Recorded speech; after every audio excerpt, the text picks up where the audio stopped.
Good morning. Rumble and I are here on the Baldy Point Loop in Quartz Mountain. Just wanted to say hello and let you know that the fire hazard level is like in the green zone, which almost never happens in the summer in Oklahoma, but we've had a lot of rain. And I actually, I'll insert here a picture of some wildflowers. There are actually wildflowers on the trail instead of the trail being all yellow and burnt to a crisp because it's in the hundreds typically with no rain. But we actually have wildflowers. It's so great. So anyway, the trailhead is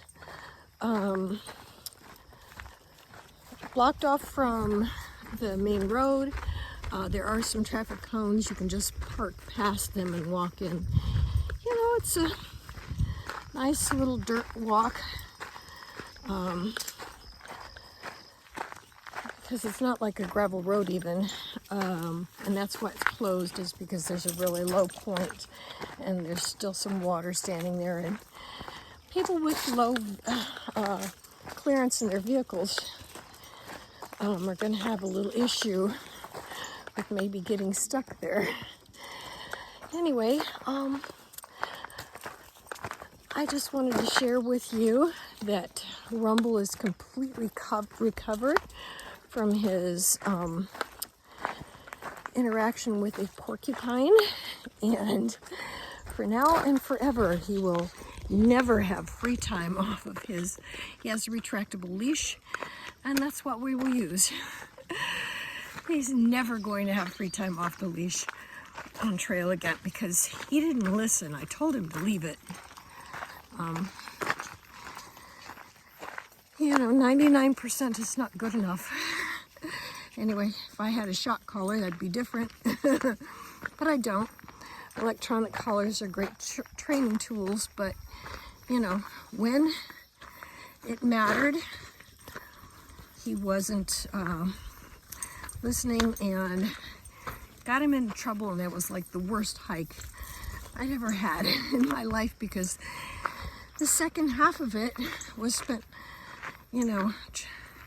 trying to get him back to the car to get him to the vet.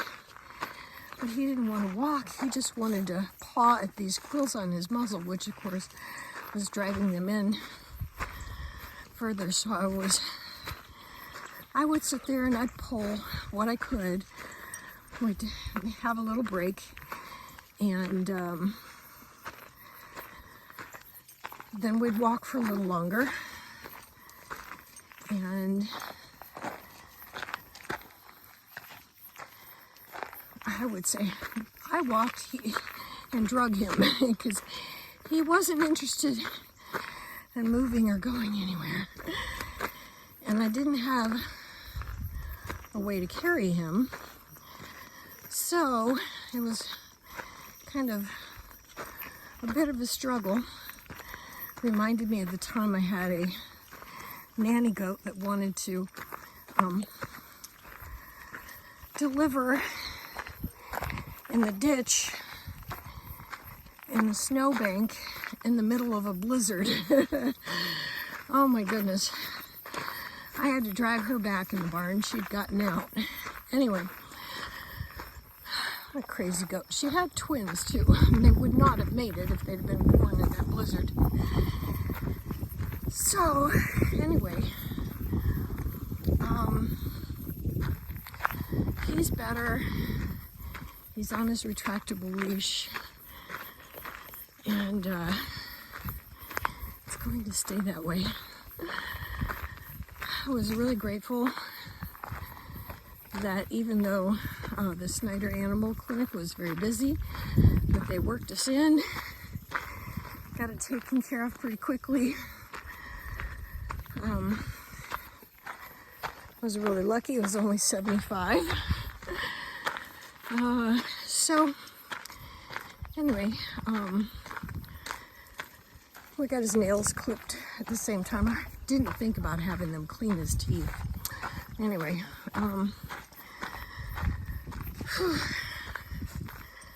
got some stuff. We did a heartworm test on him and got him on some heartworm medication. And I can't really afford it. He really needs it. And it was already July.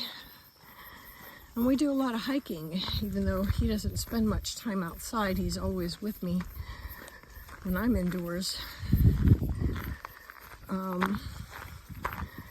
But heartworm is transmitted by mosquitoes, and a lot of dogs have died from it, so you need to protect your dog in the summer months. We have a lot more mosquitoes than we normally do, and I really felt it was necessary. So anyway, let me turn the camera around and let you see what I'm looking at this morning. Oh, there's my rumble. And here we are.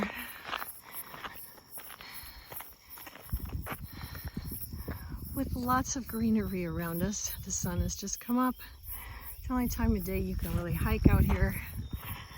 I really would have liked to have gotten out here earlier. We're on the way about 7 o'clock this morning, which for me is good, but it's going to be like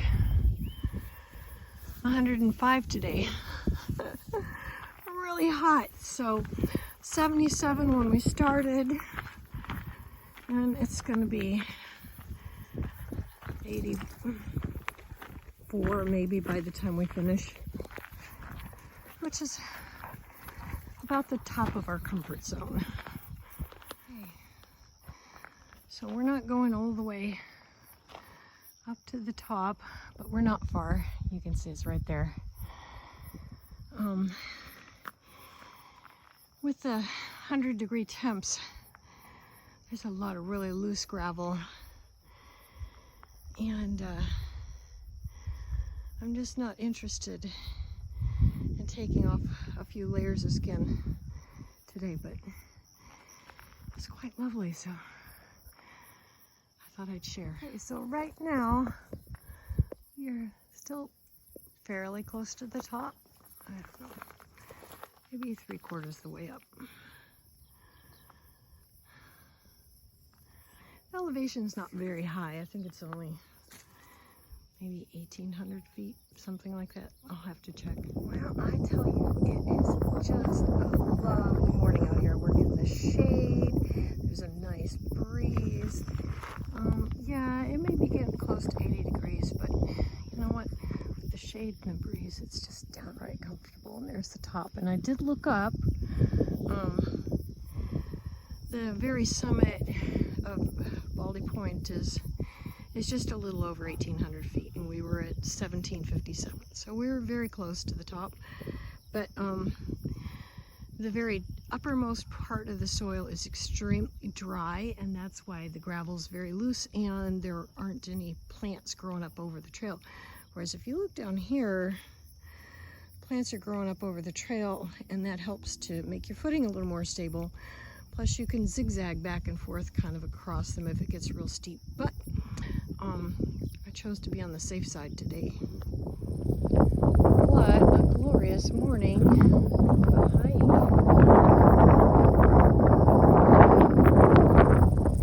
Just gorgeous, temperature-wise. Nice gentle breeze. Well, actually it's better than a gentle breeze because it's keeping the bugs off of me.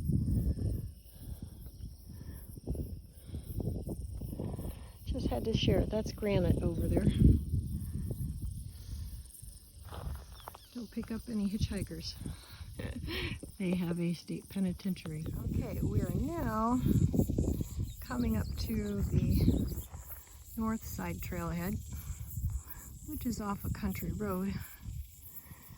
And it's blocked off as well. You can always hike up the road. But since it's a farther drive, I just make a loop from, it's going to be the southeastern corner trailhead. Okay, I got to put my phone up Gotta use my trekking poles. Okay, so my favorite second part of the trail. I love this because now we're coming into this wooded section, which runs along the bottom of the mountain on the east side. No, west side, yeah. Anyway, it's quite lovely because usually during this part of your hike, it's starting to get hot. And there's no shade on the eastern part, whereas the western part there is. And the trees make it cooler. Plus, there's some lovely little caves you can go into, and it's almost like stepping into air conditioning. Anyway, here we are. We're almost at the trailhead. Come on, Rumble, stop it. Just trying to go after a mouse or something. Hey, you, no. Anyway, ground squirrel, who knows? You know, I think trail maintainers have been out here for a while. Although it looks like they've weed whacked along here. I wish they would have done it a little farther. There was some briars. I got some nice scratches on my legs because they didn't quite go far enough. I'm walking in Johnson grass. If you look at this, man, it's taller than I am. So this is unusual for Oklahoma, but hey, we'll take it. Been much cooler. Oh, there's somebody else out here, and they drove all the way up, so maybe this side isn't blocked off with cones. That's nice. Anyway, up the trail we go.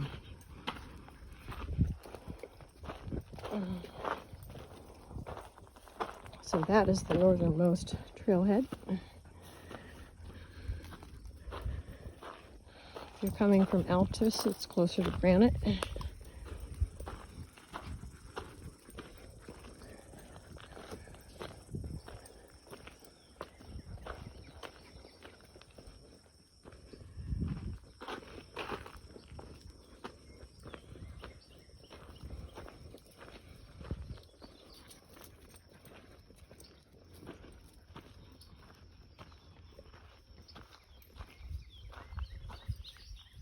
Oh, there's one of those caves I was telling you about right over there.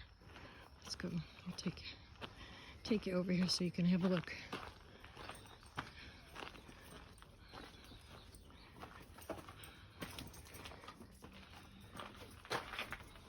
Is this not cool? Oh my goodness. I have to be careful because I'm blind in my right eye, and I've smacked my head in here before. Okay, it's not quite as cool as it was when we came in here in the springtime, but in the heat of the day, if there's no shade, these are quite nice. Okay, so heading back out. Come on. Mom says, okay, can we go?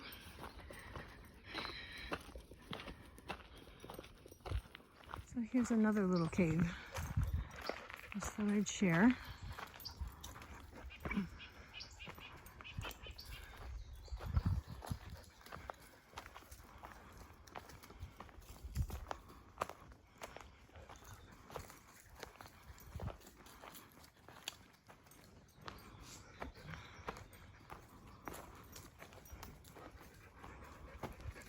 And people have actually built a fire in here, which you're not supposed to do, but hey, I suppose it's safe enough. It's surrounded by rock. Anyway. There we go, back on trail. Oh, this is just so relaxing, refreshing. It's good food for your soul. You could walk in town and it's good exercise for your body. But you get out into the wild and I'll tell you what, it just soothes, calms, relaxes.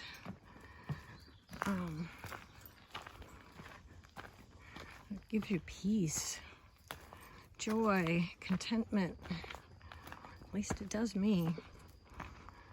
Visit a trail near you soon.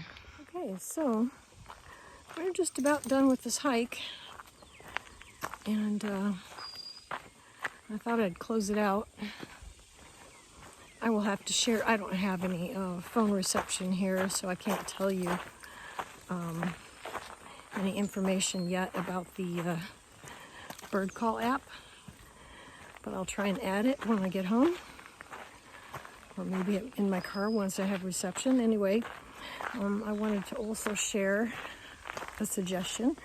You can see I've got on a lightweight backpack, and I've got a gallon of water in there. That's 8 pounds, and at the very minimum, it's called rucking when you bring a backpack and some weight in it.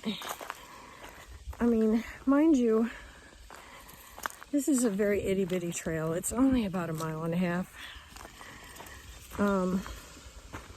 If you add in, I think it's like 3/4 of a mile from the main road up to the trailhead, if you can't drive past the cones blocking off the dirt road.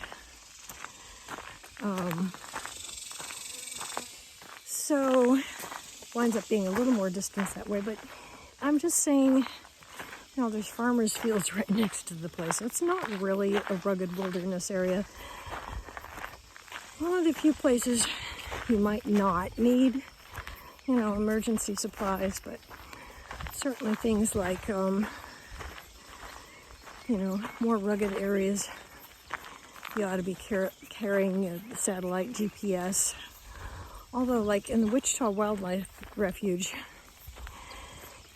most of it does not have cell reception, but if you get up on top of one of the small mountains out there, like Elk Mountain, you can have cell reception on top of those. So keep those in mind.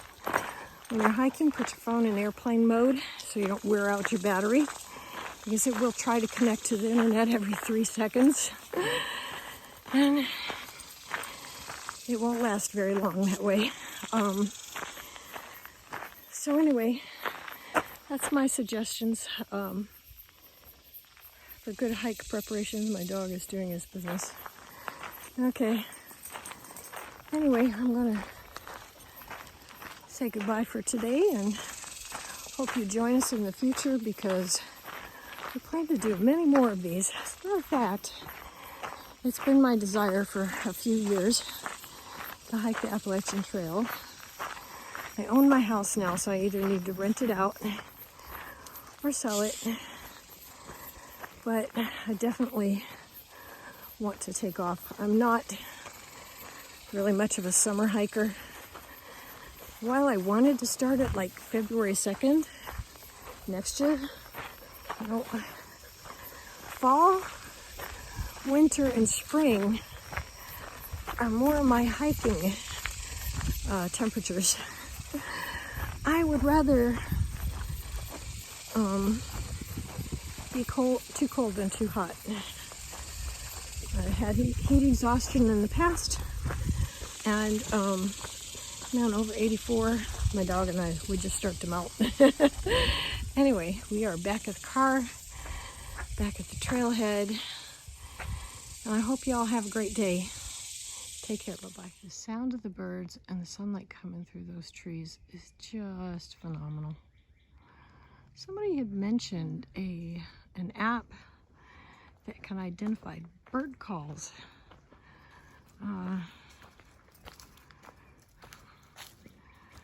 So I think of some hikers that I followed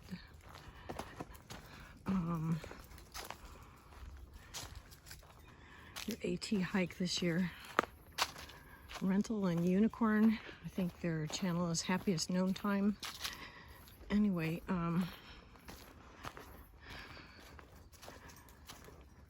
he was talking about an app that will identify bird calls for you. Now, I used Seek, and I was delighted to see that even the free version identified some wildflowers for me. Now, most of them I think is pretty accurate, but the last one I did, first identified a snapdragon, and then later told me they were 4 o'clocks. But, you know, in all fairness, with the first picture, I just was taking a picture of the top of the flower head, and then once I took a picture of the side of the plant, I think it was more accurate because when I did it from the other side as well, it identified it as a type of 4 o'clock. So that's probably the case, not the fault of the app. Don't know if you can hear the sound. I think that might be a cicada. Anyway,